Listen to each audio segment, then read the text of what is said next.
Pero creo que no se ve en modo de presentación, permítame.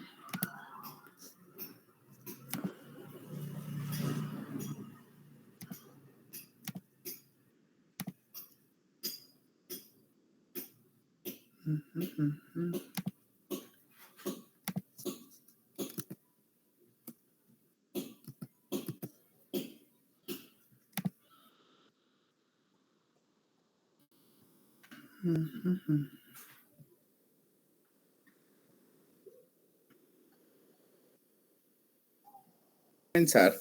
Jóvenes, platíquenme. Alguien que me diga qué es una IAS.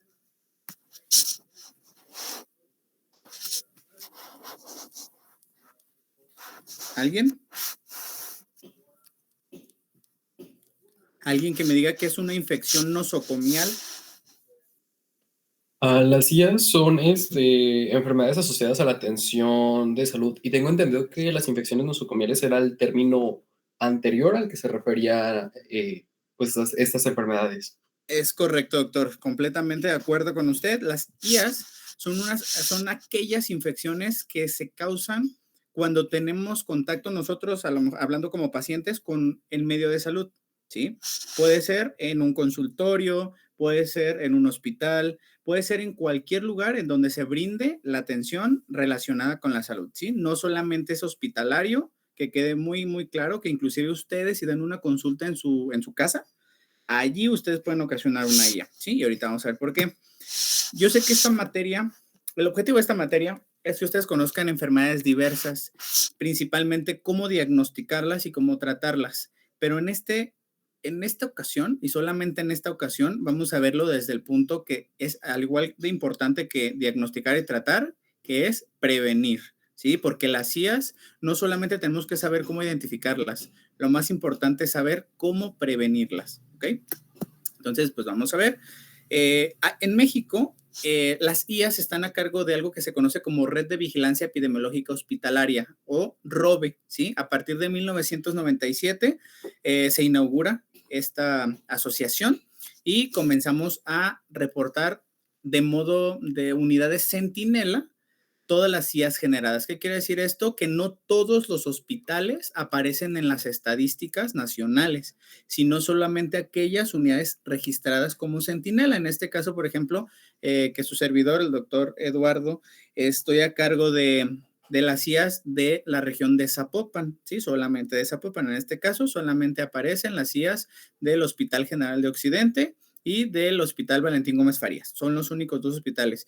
Sin embargo, todos los hospitales privados me reportan sus infecciones asociadas. Es una estadística aparte, pero no aparece como tal en la estadística nacional. Como ustedes saben, la norma 045 nos habla de la vigilancia, prevención y control de las infecciones nosocomiales. Como lo acaba de decir su compañero, anteriormente así se conocían, infecciones nosocomiales, actualmente sigue apareciendo así en la norma oficial mexicana. Y aquí ya les coloco una pequeña actualización. En 2024 se propuso cambiar como tal esta norma oficial, que se llame como tal Vigilancia, Prevención y Control de las IAS. Sin embargo, pues todavía no es oficial, ¿no? Pero sigue siendo la norma 045. Ok, la vigilancia y notificación de estos padecimientos son sumamente importantes. ¿Por qué? Como ustedes saben, y yo creo que ya están más de acuerdo que yo, pues a veces la epidemiología es un poquito tediosa y la mayoría podríamos decir que nos aburre un poco, ¿sí? ¿Por qué? Porque, pues bueno, esta epidemiología ve muchas estadísticas, vemos tendencias, vemos un montón de cositas que a lo mejor no está como dentro de nuestras prioridades, sin embargo es muy importante. ¿Por qué? Porque la epidemiología nos va a ayudar a saber identificar y por lo tanto analizar los problemas de salud, en este caso infecciones asociadas a la atención de la salud, ¿sí? Entonces, ¿qué más nos ayuda como tal la vigilancia epidemiológica? Pues bueno, dimensionamos el alcance de las enfermedades, ¿sí? O sea, ¿qué tanto impacto puede tener este tipo de padecimientos? Vamos a evaluar el impacto de los programas que nosotros creamos, pues para el control de estos padecimientos y ver si efectivamente están funcionando o no.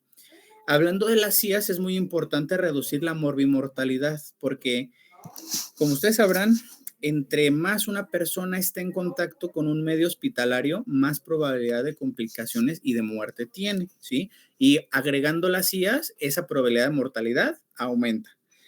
Ustedes saben que si un paciente está hospitalizado por varios días, eso lleva un costo extra para el hospital que a fin de cuentas lo va a absorber el paciente y pues obviamente esa sobreestancia hospitalaria, ¿no? Que fue lo que pasó, por ejemplo, con COVID.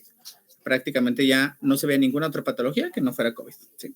Entonces, de eso se trata. Ahora, ¿qué significa definición operacional? Bueno, pues epidemiología nos basamos en definiciones operacionales, que es una guía solamente para nosotros tener en mente aquellos padecimientos sujetos a vigilancia. En este caso nos dice que una IA es esa condición localizada o generalizada resultante de la reacción adversa a la presencia de un agente infeccioso o su toxina que no estaba presente o en periodo de incubación al momento de que esta persona ingresa a la unidad de salud. ¿Sí? Y que incluso pudiera estar una vez que egresa del hospital. O sea, no se detecta muchas de las ocasiones en el hospital, sino días después de su egreso. Existen factores de riesgo. Ahora sí que en este caso tenemos los factores del huésped y los factores del ambiente. Los del huésped van a ser prácticamente los que la mayoría de padecimientos van a tener, una edad avanzada, nacimientos prematuros, inmunodeficiencias, enfermedades, comorbilidades de base, como diabetes, hipertensión, desnutrición, entre otras. Y los más importantes, los factores del ambiente. ¿Por qué? Porque nosotros no vamos a controlar si llega un paciente de edad extrema, o sea, edad avanzada o edad muy prematura, no vamos a controlar si el paciente tiene comorbilidades, pero lo que sí podemos controlar y debemos de controlar es ese ambiente animado e inanimado, ¿sí? El animado, ¿cuál sería? Ustedes, doctores, doctoras, y los inanimados, sus instrumentos y los métodos que utilizan para diagnosticar y tratar a sus pacientes. Así de sencillo. Les pongo unas imágenes. ¿Cómo, ¿Cómo creen ustedes que se adquieren las IAs? Pues aquí está. Podemos ver la primera imagen, una doctora o un personal de salud que se está comiendo o comprando ahí unos chorritos con la bata puesta.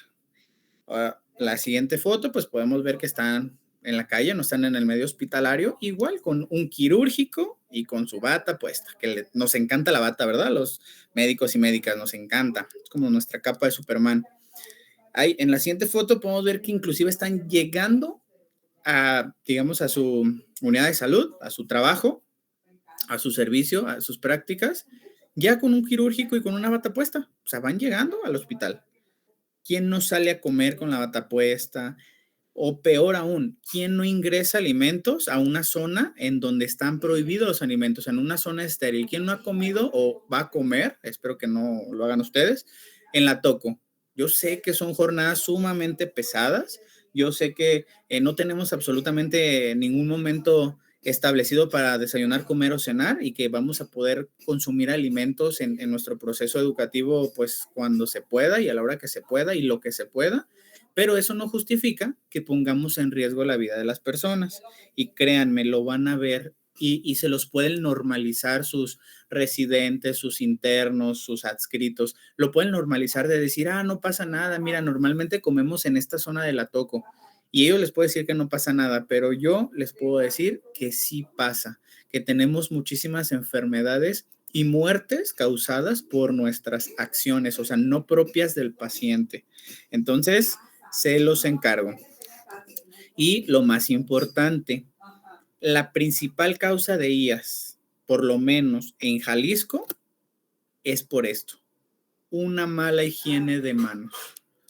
Alguien que se acuerde, así vagamente, no tiene que estar exactamente ni los pasos ni el acomodo, pero ¿cuáles son los 5 momentos de lavado de manos? Alguien que se acuerde o se lo sepa.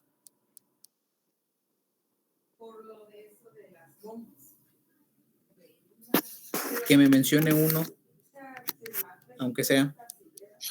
Bueno, uno era antes de realizar una actividad séptica, otro era después de estar en contacto con el paciente, el otro era estar después de estar en contacto con el ambiente del paciente y al estar en contacto con fluidos. Y no me acuerdo del otro, la verdad, perdón. Perfecto. Miren, en realidad, aquí importante es lo que yo les comento mucho a mis estudiantes.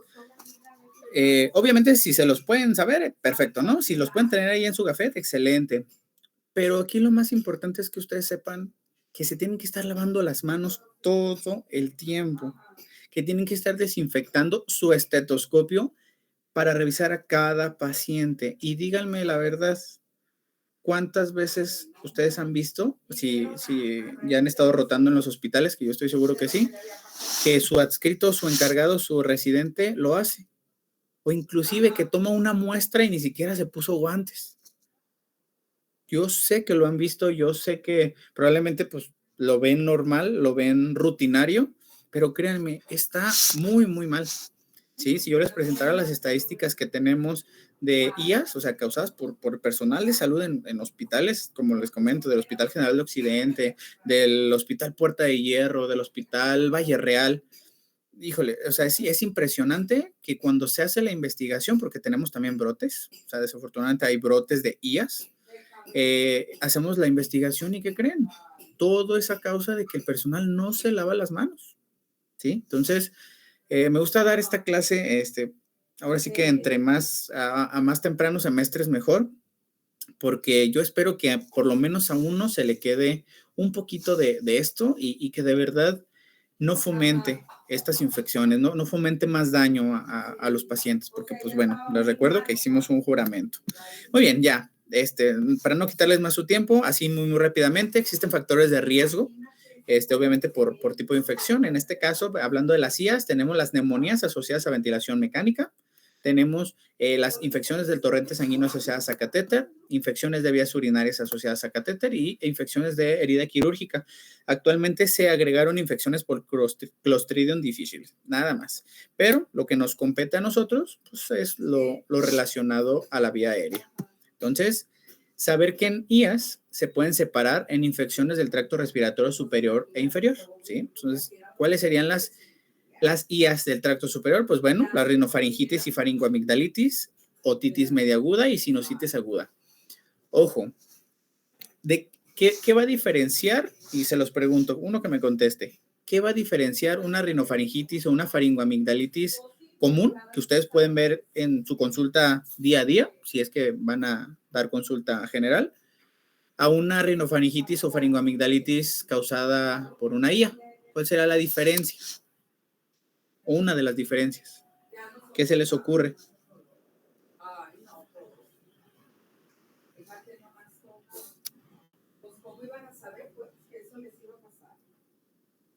Lo que se les venga a la mente, ¿qué se les ocurre que diferencia de una común a una IA? Quizá el microorganismo. Ok, el microorganismo. ¿Algo más?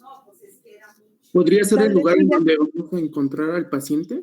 O sea, un paciente con una rinofaringitis común nos va a llegar al consultorio, supongamos, y otro paciente con faringitis de una IA, tal vez lo tengamos internado en el hospital o algún otro lugar. Ok, muy bien. ¿Alguien más iba a opinar algo? Sí, tal vez que ya tiene resistencia a varios esquemas de tratamiento. Exacto. Miren, lo que me acaban de decir, todo es correcto, pero aquí viene importante. Recuerden, la IA es, yo causé esa faringoamigdalitis. ¿Y qué creen? Si causamos faringoamigdalitis, les voy a dar un ejemplo. Hay médicos que les encanta tener sus abatelenguas, aunque sean desechables, aquí en la bolsita de su bata, les encanta. Entonces puede llegar el paciente con una faringitis común, faringitis viral.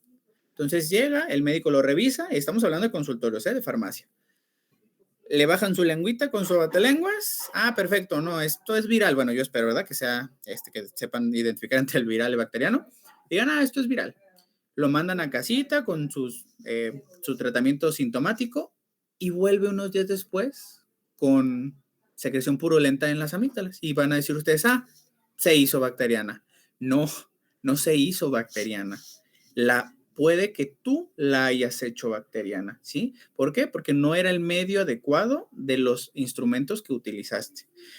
Otra muy, muy importante que acaba de decir su compañera, la resistencia. una faringoamigdalitis común a una faringoamigdalitis causada por una IA suele ser efectivamente un microorganismo más agresivo y que pudiera ser inclusive hasta panresistente. ¿Que los tenemos? Sí. Nos han reportado hasta influenzas, ¿sí? Panresistentes. Y estamos hablando de que pues, una influenza se trata sencillamente con unos oseltamivir y que ya no es factible tratarlo, ¿sí? O sea, por la gravedad que se da. Entonces, bueno, ahí está. Aquí, básicamente, ¿cómo vamos a identificar una rinofaringitis, una otitis, una sinusitis? Básicamente con los criterios que ustedes ya conocen, ¿sí? Esto no cambia. Por ejemplo, hablando de la faringoamigdalitis, 2 o más de los siguientes signos y síntomas, como ustedes ya saben, puede tener fiebre, eritema, inflamación faríngea, dolor de garganta, disfonía, etcétera. Aquí lo que va a diferenciar el diagnóstico de una causada por IAS y una que el paciente ya había acudido con ella, pues bueno, va a ser el cultivo. En las IAS, los cultivos, el saber qué microorganismo es lo que está atacando, es el pan de cada día. Se supone que todas las IAS se deberían de diagnosticar con cultivo. Desafortunadamente no es así. Muchas veces pues es clínicamente porque no se toma el cultivo, pero bueno, a todos. Y aquí no lo dice. Por lo menos uno de los siguientes: microorganismos cultivados, prueba de antígenos positivos, PCRs, IgG, IgM, diagnóstico clínico, que eso ya sería lo último. Es lo único que lo va a diferenciar, jóvenes. No es necesario diferenciar entre la clínica de una otitis media aguda normal y una IA. Es básicamente lo mismo, pero aquí es muy importante, hago hincapié, identificar el microorganismo porque nos va a hacer sospechar si pudiera ser o no una IA. Y están las infecciones del tracto respiratorio inferior. Aquí, bueno, pues tenemos bronquitis, traqueobronquitis, traqueitis, híjole, tenemos una gran variedad.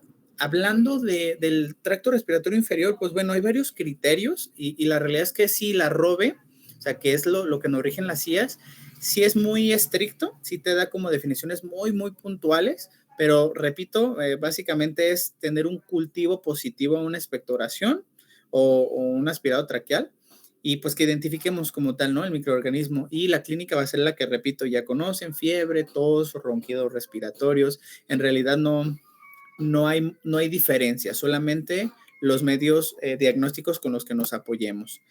Y esto sí, lo van a ver, o inclusive casi estoy seguro que lo han visto los que han rotado por urgencias, las neumonías, que son pues básicamente pan de cada día de urgencias. Saber que en IAS, por ejemplo, tenemos neumonías definidas clínicamente, con aislamiento microbiológico, asociadas a procedimiento, que se pueden confundir con las asociadas a ventilación mecánica, o tenemos los empiemas secundarios a los procedimientos. Y aquí pues sí me gusta hacer un poquito más de hincapié. Clínicamente, bueno, te dice que es aquella que se presenta después de 48 horas del ingreso hospitalario, cuando el microorganismo no se encontraba en periodo de incubación, como nos lo decía la definición operacional. Existe la temprana, que ocurre entre los primeros 4 días del ingreso hospitalario y que la mayoría se detectan en esta etapa, pero saber que tenemos neumonías que pueden ser a partir del 5º día, ¿sí? Y aquí nos vamos a apoyar de criterios radiológicos, obviamente de lo clínico y obviamente de los cultivos. Esta neumonía de aislamiento microbiológico básicamente es, ahora sí que muy, muy similar a la neumonía pasada. Simplemente aquí sí tenemos que aislar el microorganismo y tenemos que ver, obviamente, a qué es resistente, a qué es sensible, para poder dar un mejor tratamiento, ¿sí? Esto es importante.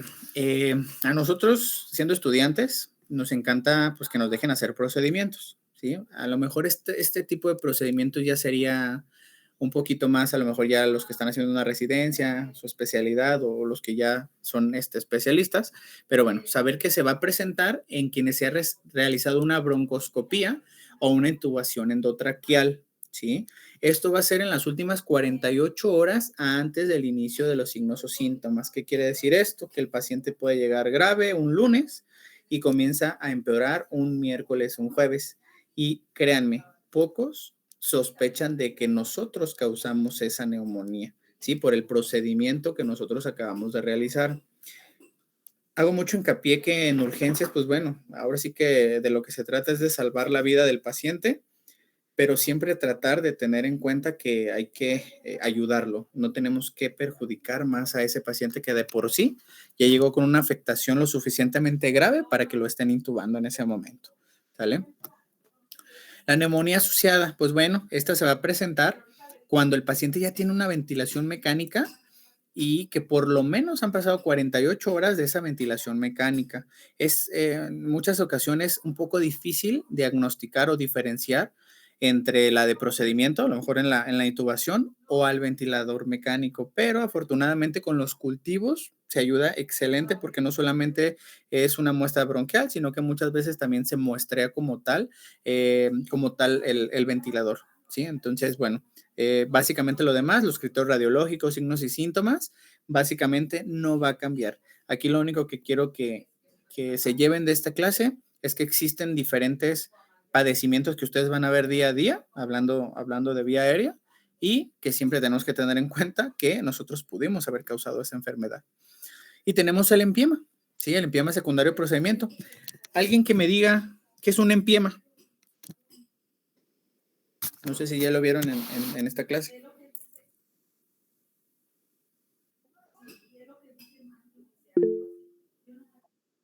Adelante. Bueno, como expuse de eso, había leído que era un tipo de infección o algún tipo de acumulación de pus en el espacio pleural, pero fue enfocado a mi tema, pues no sé si estoy bien. Completamente correcto, doctora.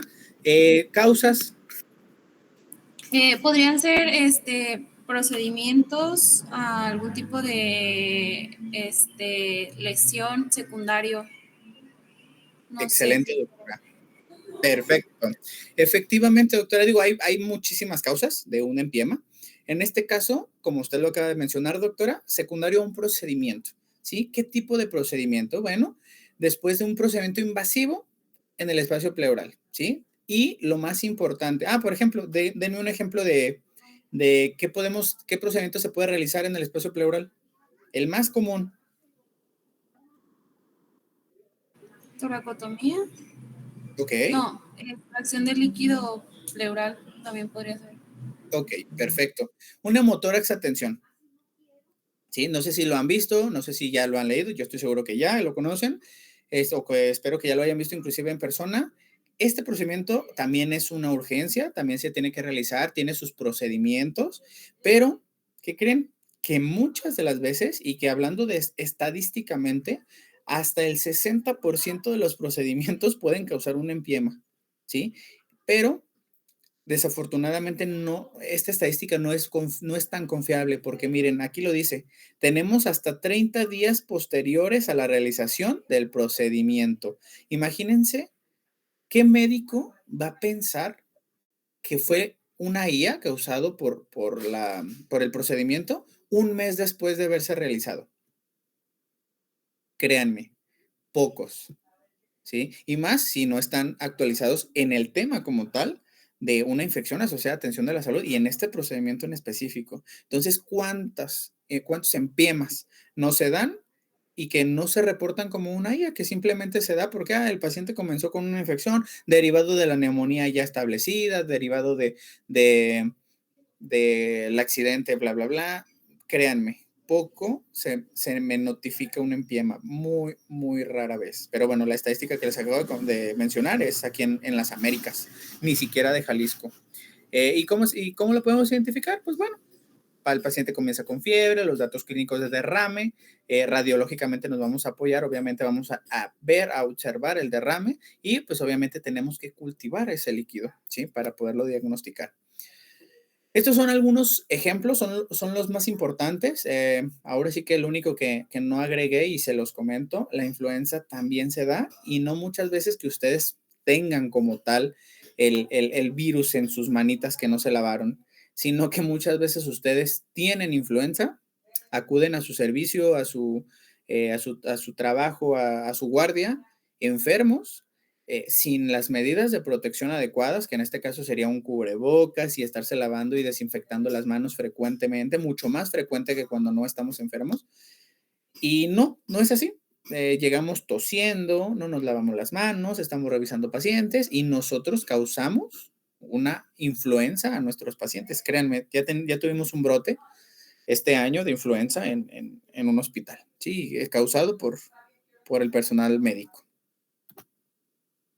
El estudio epidemiológico, pues no se los voy a decir ahora sí que paso por paso, simplemente que sepan que en caso de identificar una IA se tiene que llenar este documento, ¿sí? En donde vienen pues los datos del paciente, cuándo ingresó al hospital, cuándo ingresó al servicio. ¿Por qué? Porque muchas veces, bueno, la mayoría puede ingresar por urgencias, se deriva a medicina interna y la IA la adquiere en medicina interna. O llega a operarse ese paciente, pasa a cama de cirugía normal, se pasa a medicina interna porque ya cirugía lo da de alta y en medicina interna adquiere la IA. Entonces, son pequeños detalles que les van a preguntar cuándo adquirió la IA, en qué servicio, si el paciente ya llegó con la IA o la adquirió en el hospital, cuando ya tomen como tal el cultivo, qué tipo de microorganismo se va a aislar, qué factores de riesgo tiene el paciente, como ya lo habíamos comentado, ¿no? La estancia prolongada, la edad avanzada. Aquí inclusive nos da el antibiograma, ahí podemos poner a qué es sensible, a qué es resistente, si es pan resistente, multiresistente, no es resistente. Aquí un detalle y muy, muy importante, ustedes van a observar y se los aseguro, cómo prácticamente las infecciones más agresivas, y hablando de ellas en específico, ustedes los van a ver con los medicamentos de amplio espectro, hasta 2 o 3 al mismo tiempo. Sí, van a tener dosis con banco, van a tener dosis con meropenem, ertapenem, les encanta a los médicos especialistas. Yo sé que aquí, pues, yo creo que el 100% aspira a una especialidad. Yo espero que así sea con todos ustedes, que lo logren, pero sean buenos especialistas, médicos, médicas, créanme. Aquí en esta profesión, en epidemiología, te das cuenta que muchas veces ese especialista que, vanagloriamos, pues causa daño, ¿sí? Causa daño indirecto, ¿sí? Causa muchas IAs, omite muchos protocolos que están establecidos para el beneficio del paciente y lo van a ver, ¿sí? Y una de esas es el uso indiscriminado de antibióticos. Sale el antibiograma, te dice que es sensible a ampicilina, pero el paciente como ya inició su meropenem, termina el meropenem. Cuando les informo, tenemos algo que se llama, bueno, lo llamamos desescalonar tratamientos. ¿Qué quiere decir eso? Que si ya tenemos un medicamento de amplio espectro y ya vemos que uno básico lo puede eliminar, tenemos que ir disminuyéndolo hasta cambiarlo. ¿Sí? Es lo que tenemos que hacer, pero no se hace. Desafortunadamente no se hace. Empiezan con meropenem, terminan con meropenem. Pero bueno, lo van a ver poco a poco. Y pues bueno, esto solamente es como el ejemplo del formato actual que tenemos, los microorganismos que se están aislando, los más peligrosos, etcétera. Y pues bueno, para finalizar, no quitarles más su tiempo, ¿cuáles son las acciones que te corresponden a ti primer nivel? Y les digo primer nivel, ¿por qué? Porque muchos van a dar consulta, ¿sí? De medicina general en lo que comienzan su adiestramiento en alguna especialidad. Entonces, saber que en algún consultorio privado, en algún hospital privado o público, ustedes tienen que identificar el 100% de una infección asociada a la atención de la salud. Se tiene que llenar el estudio epidemiológico por el médico que lo está identificando. Lo tenemos que notificar en menos de 24 horas a la región sanitaria. En este caso, por ejemplo, en un consultorio tienen algo que se llama SUIBE. En SUIBE se notifica. El SUIBE, pues básicamente es el registro diario de todas las enfermedades sujetas a vigilancia epidemiológica. ¿Sí? Entonces ahí se pone una IA. Y aunque esa IA no haya sido causada en el consultorio, probablemente, y esto sí les va a llegar a los consultorios generales, créanme, muchas cesáreas. Ginecología no reporta muchas IAs. ¿Por qué? Porque la paciente ya no regresa al hospital a que le quiten los puntos. Se va a un consultorio anexo a farmacia y ahí se las quitan. Ahí es donde se identifican muchas infecciones de la herida. Cuando son leves se trata con antibiótico y se acabó y jamás se reportó como una IA. ¿Sí? Entonces aquí su trabajo es detectarlo. Y si se sospecha que es una IA, en el estudio se pone que es una IA y se pone el hospital en donde se sospecha que se adquirió. En este caso, pues donde se atendió la cesárea. Pues ahora sí que, bueno, validar la información, eso ya es epidemiológicamente. El formato SUIBE, pues ya se los mencioné, eso es cada semana.